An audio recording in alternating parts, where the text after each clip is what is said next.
নমস্কাৰ এই মুহূৰ্তত আহি পৰিছে ৰাতিপুৱাৰ কেইবাটাও বিগ ব্ৰেকিং নিউজ আজি হৈছে 18 আগষ্ট গোটেই অসমৰ লগতে ভাৰতৰ বিভিন্ন প্ৰান্তৰ পৰা যুগুতোৱা হৈছে কেইবাটাও গুৰুত্বপূৰ্ণ খবৰ মুখ্যমন্ত্ৰী হিমন্ত বিশ্ব শৰ্মাই গৌৰৱ গগৈক টাৰ্গেট কৰি বহুকেইটা বিস্ফোৰক মন্তব্য কৰা দেখা যায় হয় আমাৰ প্ৰথমটো খবৰে আজি এটা বহুতে ব্যতিক্ৰমিক খবৰ ইয়াৰ লগতে আৰু কেইবাটাও গুৰুত্বপূৰ্ণ খবৰ আপোনালোকৰ বাবে ভিডিঅ'টি শেষলৈকে চাব মুখ্যমন্ত্ৰী হিমন্ত বিশ্ব শৰ্মাৰ মন্তব্য আমি বিদেশী আতৰোৱাৰ আন্দোলন কৰি আছো গৌৰৱ গগৈৰ পৰিয়ালতে তিনিজনকৈ বিদেশী আছে তেনেকুৱা মানুহৰ পৰা কোনো যাতে শিক্ষা নলয় মুখ্যমন্ত্ৰী হিমন্ত বিশ্ব শৰ্মাই আৰু কেইবাটাও বিস্ফোৰক মন্তব্য কৰা দেখা যায় ভিডিঅ'টি শেষলৈকে চাব আমি বিদেশী আতৰোৱাৰ আন্দোলন কৰি আছো গৌৰৱ গগৈৰ পৰিয়ালতে তিনিজনকৈ বিদেশী তেনেকুৱা মানুহৰ পৰা কোনো যাতে শিক্ষা নলয়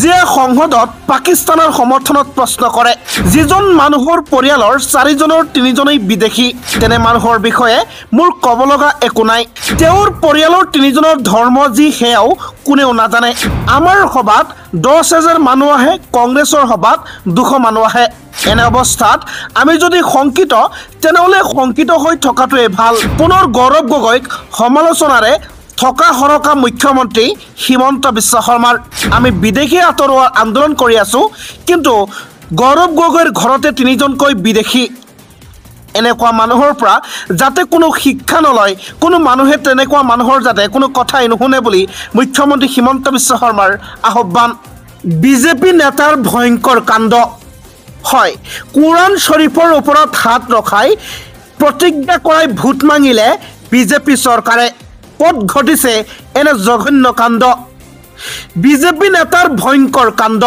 ভোটৰ বাবেই কুৰাণ শৰীফৰ লগত ৰাজনীতি ন্যায়ৰ বাবে শ সংখ্যালঘুৰ প্ৰতিবাদ ভোটৰ বাবে কুৰাণ শৰীফৰ লগত ৰাজনীতি কৰিলে বিজেপি নেতাই প্ৰতিবাদৰ বাবে ওলাই আহিল শ সংখ্যালঘু লোক কুৰাণ শৰীফৰ ওপৰত ভোটাৰৰ হাত ৰখাই ভোট বিচৰা কাণ্ড অতি নিকৃষ্ট বুলি মন্তব্য কৰিছে নেমচুৱে ধৰ্মক লৈ যদি কোনোবাই হেতালি খেলে কোনো কাৰণতে হ'বলৈ দিয়া নহ'ব এই ব্লেকমেইলিং কোনো কাৰণত সহ্য কৰা নহ'ব এনে কাণ্ড লজ্জাজনক আৰু গৰিহণাৰ যোগ্য মুখ্যমন্ত্ৰীলৈ বিটিআৰ নেমচুৰ আহ্বান এনে ব্যক্তিক টিকট নিদিব তেওঁৰ টিকট দিলে বিজেপিয়ে জাতি বৰ্ণ ধৰ্মক লগত লৈ ৰাজনীতি কৰা প্ৰতিটো মিছা কথা মিছা প্ৰমাণিত হ'ব বিজেপি কৰ্মী সজল কুমাৰ সিংহৰ বিৰুদ্ধে উত্থাপিত হৈছে এনে অভিযোগ সজল কুমাৰ সিংহক এনে ৰাজনীতি নকৰিবলৈ আহ্বান জনাইছে বিটিআৰ নেমচুৱে সজল কুমাৰ সিংহক 24 ঘণ্টাৰ ভিতৰত ক্ষমা খোজাৰ দাবী জনাইছে নেমচুৱে নিৰ্বাচনত সংখ্যালঘু অঞ্চলত নিষিদ্ধ ঘোষণা বিটিআৰ নেমচুৰ নিৰ্বাচনত সংখ্যালঘু অঞ্চলত নিষিদ্ধ ঘোষণা কৰিছে বিটিআৰ নেমচুৱে সংখ্যালঘু মহিলাক নথিপত্ৰ লৈ সজল কুমাৰ সিংহৰ ঘৰলৈ মাতে সকলোৱে ভোটাৰ কাৰ্ড জমা লৈ ভিতৰলৈ মাতি কুৰাণ শৰীফৰ ওপৰত হাত ৰখায় সকলোকে হাত থৈ শপত খাবলৈ কয় আৰু 2000কৈ টকা দিয়াৰ অভিযোগ সংখ্যালঘুৰ প্ৰতিবাদৰ পিছত সজল কুমাৰ সিংহৰ সৈতে থকা আজাহাৰে ঘটনাৰ লগত আজাহাৰ জড়িত থকাৰ অভিযোগ বিটিআৰ নেমচুৰ ৰাজ্য চৰকাৰক এই সকিয়নি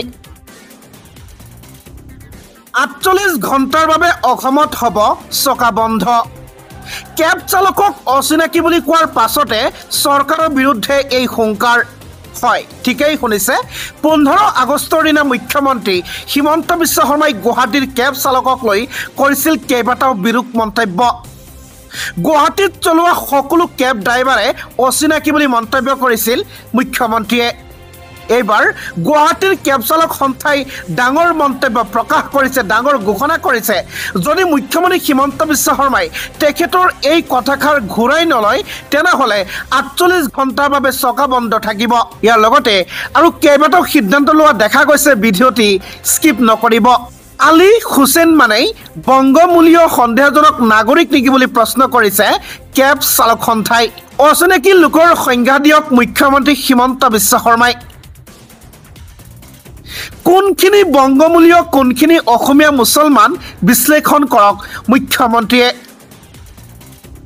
গৃহ বিভাগৰ ব্যৰ্থতাৰ বোজা আমাৰ গাত ঠেলিব নালাগে বুলি মন্তব্য সন্দেহজনক নাগৰিক যদি কেব চালকত জড়িত তাৰ বাবে দায়ী অসম চৰকাৰ।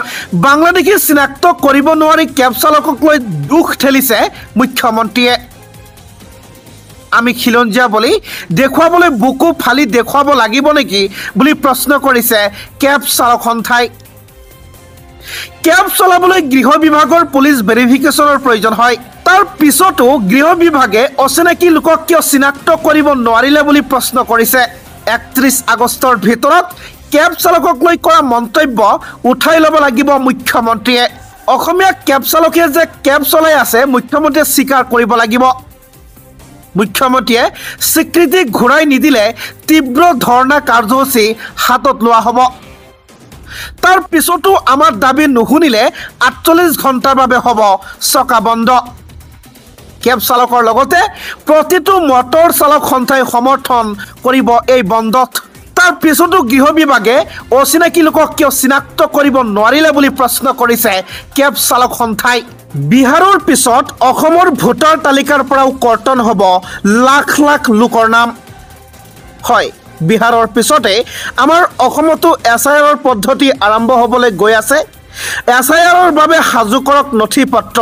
প্ৰত্যেক জিলাই জিলাই জাৰি কৰা হৈছে নিৰ্দেশনা। এটা ডাঙৰ খবৰ, গুৰুত্বপূৰ্ণ খবৰ। বিহাৰৰ পিছত অসমৰ ভোটাৰ তালিকাৰ পৰা কৰ্তন হ'ব লাখ লাখ নাম। SIR বাবে সাজু কৰক নথি পত্ৰ।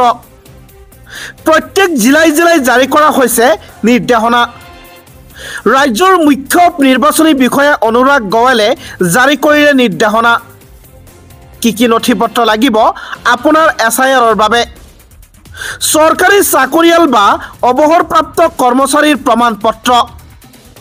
1987 চনৰ 1 জুলাইৰ পূৰ্বৰ চৰকাৰী নথি নাইবা জন্মৰ প্ৰমাণ পত্ৰ। বৈধ পাছপোৰ্ট, জন্মৰ তাৰিখ থকা বোৰ্ড বা বিশ্ববিদ্যালয়ৰ চাৰ্টিফিকেট। সংশ্লিষ্ট এলেকাত স্থায়ীভাৱে বসবাস কৰাৰ প্ৰমাণ পত্ৰ, অনুসূচিত জাতি বা জনজাতিৰ প্ৰমাণ পত্ৰ। সংশ্লিষ্ট এলেকাত স্থায়ীভাৱে বসবাস কৰাৰ প্ৰমাণ পত্ৰ, অনুসূচিত জাতি বা জনজাতিৰ প্ৰমাণ পত্ৰ। ইয়াৰ লগতে NRC তালিকাত নাম, বনাঞ্চলত বসবাস কৰাৰ অধিকাৰ থকাৰ প্ৰমাণ পত্ৰ। লগতে ৰাজ্য চৰকাৰ বা স্থানীয় প্ৰশাসনে প্ৰস্তুত কৰা পাৰিবাৰিক ৰেজিষ্টাৰ, চৰকাৰে প্ৰদান কৰা মাটিৰ দলিল বা পট্টা। এইকেইটা ডকুমেণ্টছ আপোনালোকে সাজু কৰক SIR নথি পত্ৰৰ বাবে। জনজাতিৰ প্ৰমাণ পত্ৰ, ইয়াৰ লগতে NRC তালিকাত নাম, বনাঞ্চলত বসবাস কৰাৰ অধিকাৰ থকাৰ প্ৰমাণ পত্ৰ। লগতে ৰাজ্য চৰকাৰ বা স্থানীয় প্ৰশাসনে প্ৰস্তুত কৰা পাৰিবাৰিক ৰেজিষ্টাৰ, চৰকাৰে প্ৰদান কৰা মাটিৰ দলিল বা পট্টা। এইকেইটা ডকুমেণ্টছ আপোনালোকে সাজু কৰক SIR নথি পত্ৰৰ বাবে।